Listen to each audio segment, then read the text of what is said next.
किसी का जन्म होता है तो कितना सुख का क्षण होता है।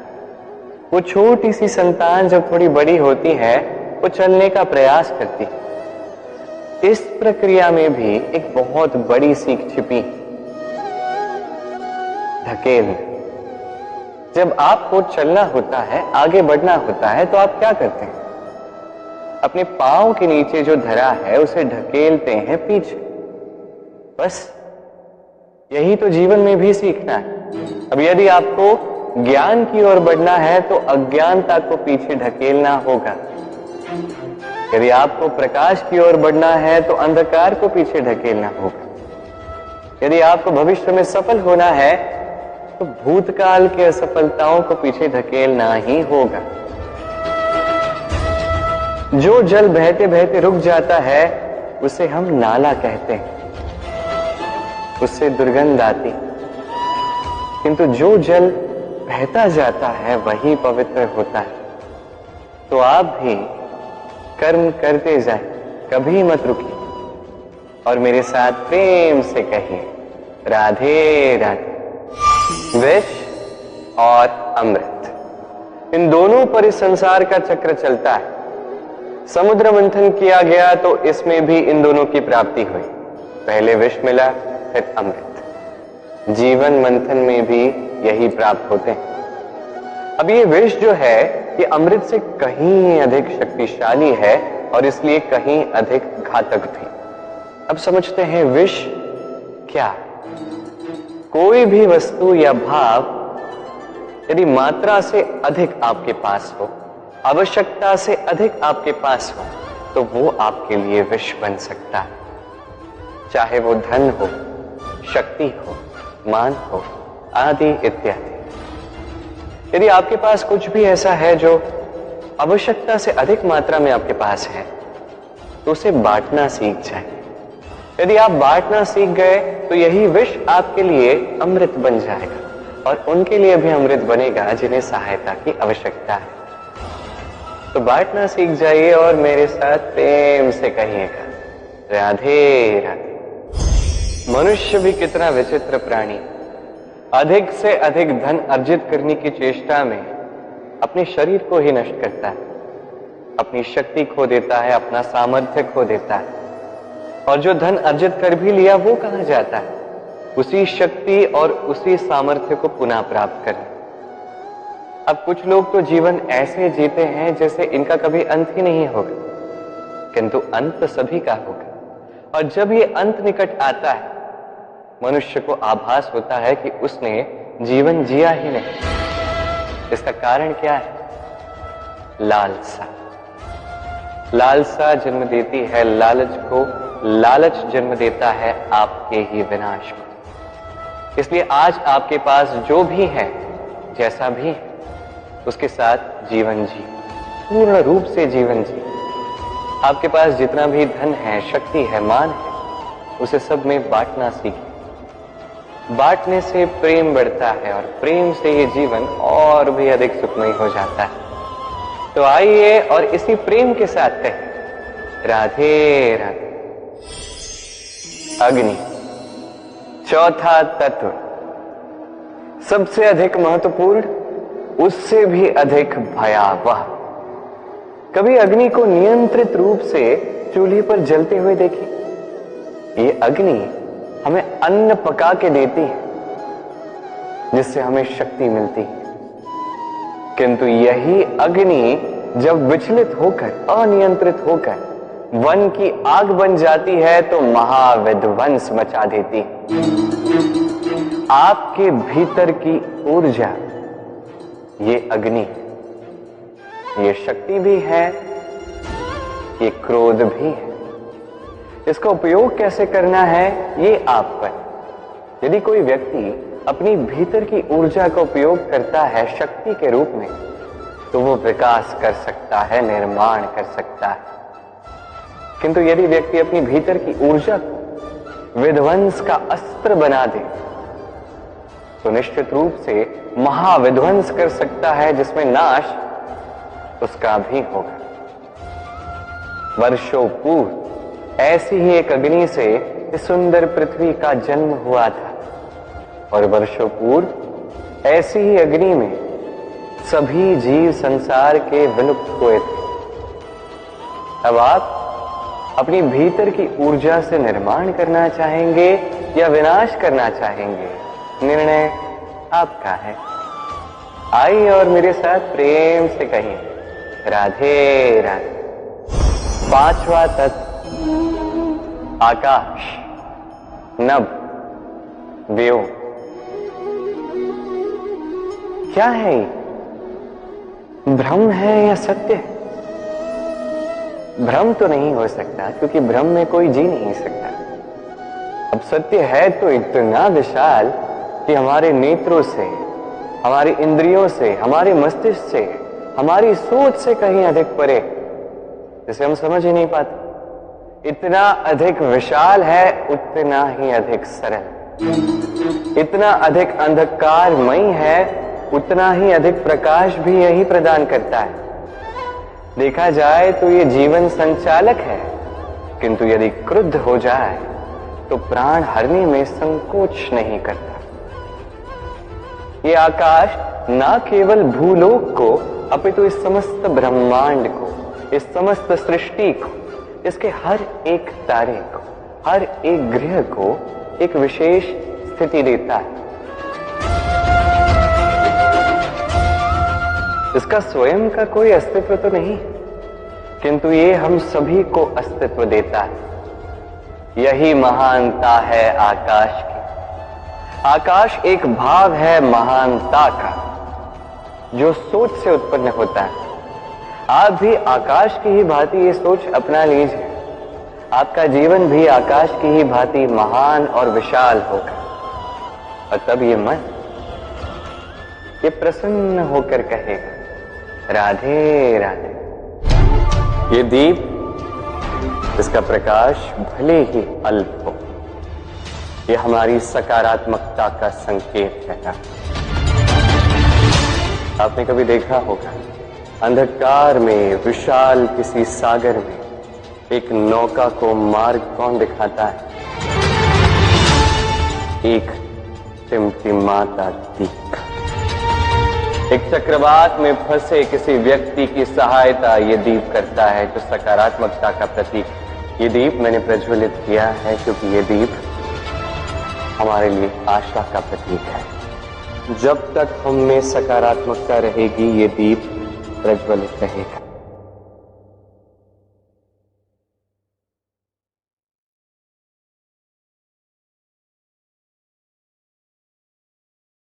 कि रेत से टकराकर, पाषाणों से टकराकर उसका आकार ही बदल देती।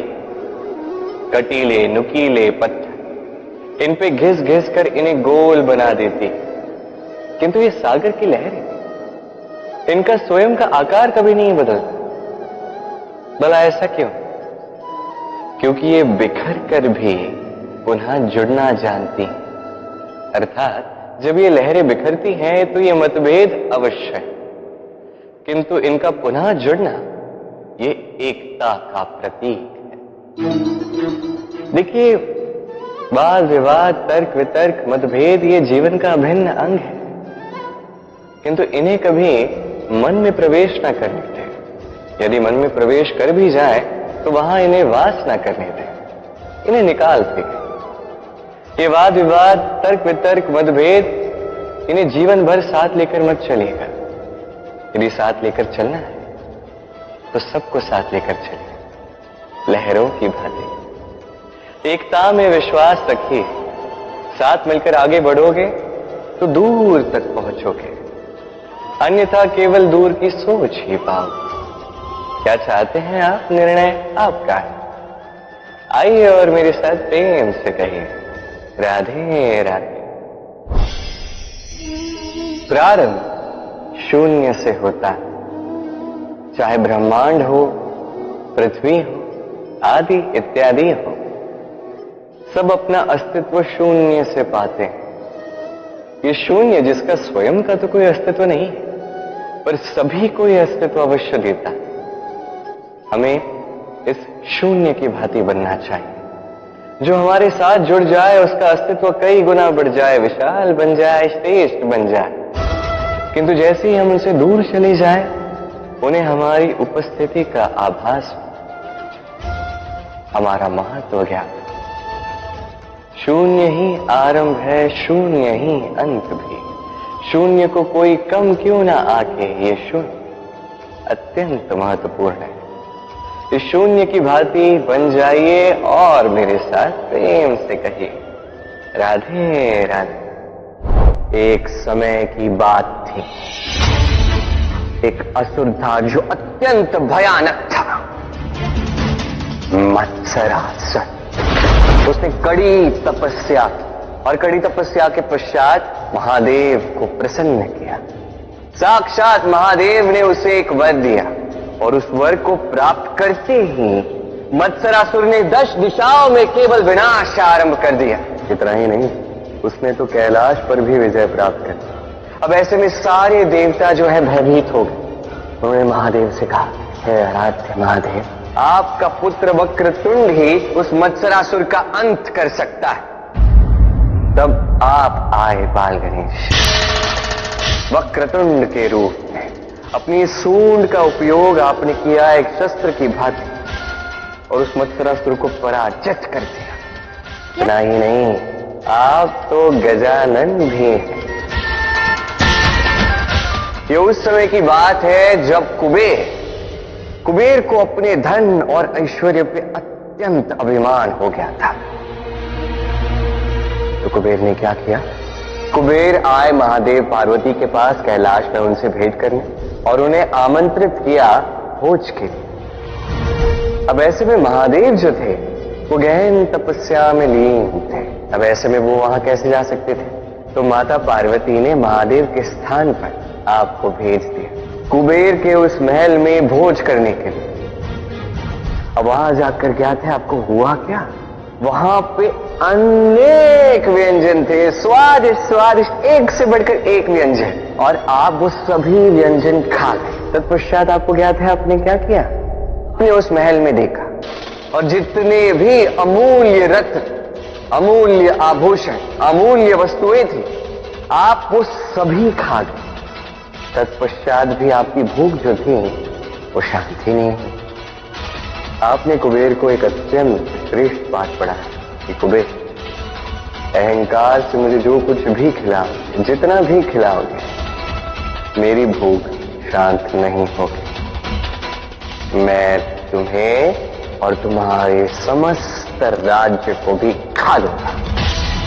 कुबेर भयभीत हो गए और उन्हें अपनी भूल का आभास हुआ, और तभी वो महादेव के पास गए और अपने अहंकार के लिए उन्होंने क्षमा भी मांगी। ये तो ऐसे अनेक कार्य किए हैं और ऐसे बड़े बड़े कार्य करके आप भूल भी जाते हैं, और इसलिए आपका नाम लंबोदर भी रखा गया है। एक असुर था, क्रोधासुर। वो अत्यंत क्रोध में आ गया और क्रोध में आके समस्त संसार में विध्वंस मचाने का प्रयास किया। तब आप आए लंबोदर के रूप में, एक मूषक की सवारी करते हैं। आपने उस क्रोधासुर को परास्त किया और उसे बंदी बना के सभी देवताओं के समक्ष प्रस्तुत भी किया। आपके लिए तो क्रोध को वश में करना बड़ी सरल बात है, और आपको तो वैसे भी क्रोध कभी आता नहीं। विघ्नराज, ये भी आपका एक नाम है। अपने ममतासुर और सभी असुरों को पराजित कर, और ऐसा करके आपने ना केवल देवताओं की अपितु तीनों लोकों की रक्षा की थी बालगणी। इसलिए तुम्हें तुम्हारी शक्तियों का आभास करवा रहा। तुम्हें समझना चाहिए कि तुम कितने अधिक शक्तिशाली हो बालगणी। अब तुम्हारा एक और नाम है, विकट। एक बार एक असुर था, कामासुर। उसने महादेव के भोलेपन का लाभ उठा के तीनों लोकों पे अधिकार प्राप्त कर लिया, और फिर एक एक करके वो देवताओं का अंत करने लगा। ऐसे में देवता आपके पास आए और आपसे उन्होंने सहायता मांगी, और तब विकट रूप में वहां प्रकट हुए और आपने उस कामासुर का अंत कर दिया। और वैसे बाल गणे आप तो धूम वर्ण भी हैं। एक बार एक असुर था, अहमतासुर। अत्यंत अहंकारी था, अत्यंत शक्तिशाली था, और उसके पास तो एक विशाल सेना थी। वो अपनी शक्ति से, अपनी सेना से चारों ओर केवल विनाश कर रहा था। उसने तीनों लोकों में विध्वंस मचा दिया था। तब इस सृष्टि की रक्षा के लिए सभी देवता नारायण और महादेव के पास पहुंचे, उनसे निवेदन किया, कृपा करके गणेश मंत्र का आवाहन कीजिए। तत्पश्चात आपको ज्ञात है क्या हुआ? आप वहां प्रकट हुए धूम्रवर्ण रूप में। क्षण भर में आपने समस्त सेना को लुप्त कर दिया और आपने उसे आदेश दिया, आज के पश्चात तुम केवल पाताल लोक में रहोगे और कभी ऐसा कार्य पुनः नहीं करोगे। आप एक विशाल सेना का भी अंत कर सकते हैं, कई सारे कार्य कर सकते हैं। पहला कदम उठाया, अब पीछे मत कर। ध्यान रहे, ये भय तुम्हारे कदम डगमगाने ना दे, क्योंकि इस बार तुम्हारे नारायण भी कुछ नहीं कर पाते। भय यही तो करता है राधा, अपनी और अपनों के आंखों में अश्रु देता है। अब निश्चय कर, धैर्य साध लो राधा। भय की गहरी निद्रा से जागने का समय आ गया। मनुष्य शरीर के 7 महत्वपूर्ण चक्रों में से प्रथम चक्र है भय। तुमने इसे पार कर, और अब ये चक्र तुम्हारे शरीर में प्रज्वलित होगी। अब तुम्हारे द्वारा ये समस्त संसार देखेगा और सीखेगा। किसी के भी रूप का उपहास करना पाप है, और स्वयं के रूप का अहंकार करना उससे भी बड़ा पाप। और जब इस पाप का कर्मफल आएगा तब वो भयावह ही होगा। तुमने अपने पाप का कर्मफल भोग लिया। भय से मुक्ति का पहला कदम यही है। भय आपको अपनी सुरक्षा छोड़ औरों की सुरक्षा के विषय में आपका ध्यान केंद्रित करती है। भय के बादल हटने के पश्चात चेतना की सूर्य की किरणें कितनी स्पष्ट दिखती है। निडरता के प्रकाश में सब कुछ कितना स्पष्ट दिखता है ना राधा। लक्ष्य पाया कहां जाता है राधा? लक्ष्य तो जिया जाता है। मैं कभी तुम पर अधिकार करना नहीं चाहता, कभी तुम्हें प्राप्त करना नहीं चाहता।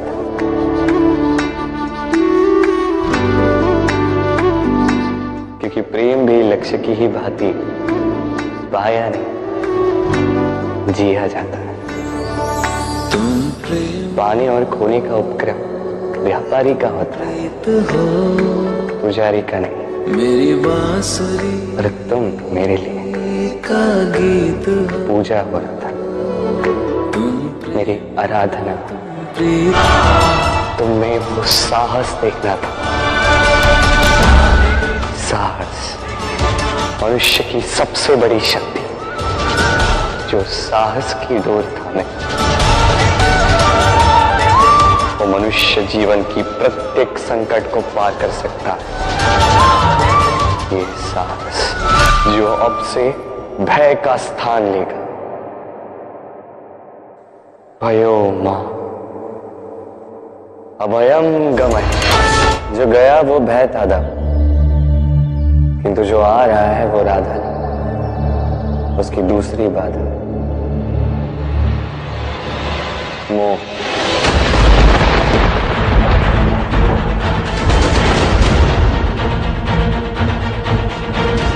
मोह जो इस संसार से हमें बांधे रखता है।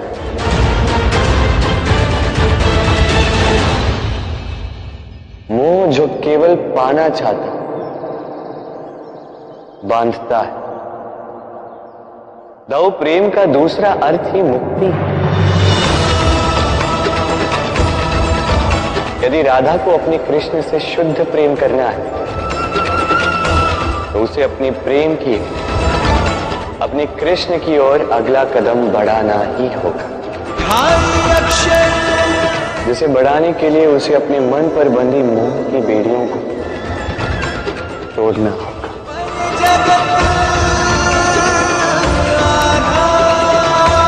इस मोह को त्यागना होगा। भय तुम्हारे भीतर, तुम्हारे हृदय में छिपा बैठा है, और जब वो भय तुम्हारे ऊपर हावी होता है, तुम वही देखोगी जो ये भय तुम्हें दिखाना चाहे। राधा, ये भय हमारे जीवन का सबसे बड़ा रोग है, क्योंकि ये हमारे मस्तिष्क पर नियंत्रण कर लेता है। इसे अपने मन से निकाल दो, फिर चाहे वो सर्प हो, असुर हो, साक्षात मृत्यु ही क्यों ना हो, तुम्हें अपने मार्ग से डिगा नहीं पाए।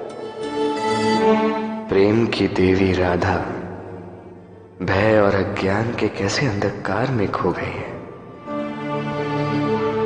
भय से भागने से मुक्ति नहीं मिलेगी राधा। भय को भगाने के लिए उसका सामना करना पड़ता है। अपने भय का सामना करो। भय सदैव कल्पनाओं से या माया से उत्पन्न नहीं होता राधा, कभी कभी वास्तविक भी होता, और जब हो तब उसका सामना करना होता। उससे भयभीत होकर नहीं, उसे भयभीत करने के लिए। मैं जो भी करता हूं प्रतिशोध या द्वेष के भाव से नहीं, प्रेम सिखाने के भाव से। और प्रेम जीवन जीना सिखाता है, जीवन लेना नहीं। लोग इसे स्मरण अवश्य रखेंगे, किंतु कोई ये ना समझ बैठे कि केवल एक कृष्ण ही है जिसे कालिया का अंत करना है। हर व्यक्ति के भीतर उसका अपना कालिया नाग रह रहा है, उसका अपना अहंकार रह रहा है, जो इसी शक्तिशाली सर्प के भांति व्यक्ति के मनस को अपने पास में जकड़ कर रख देता है। हमें इसी अहंकार रूपी पाश को खोलना है, अहंकार को नष्ट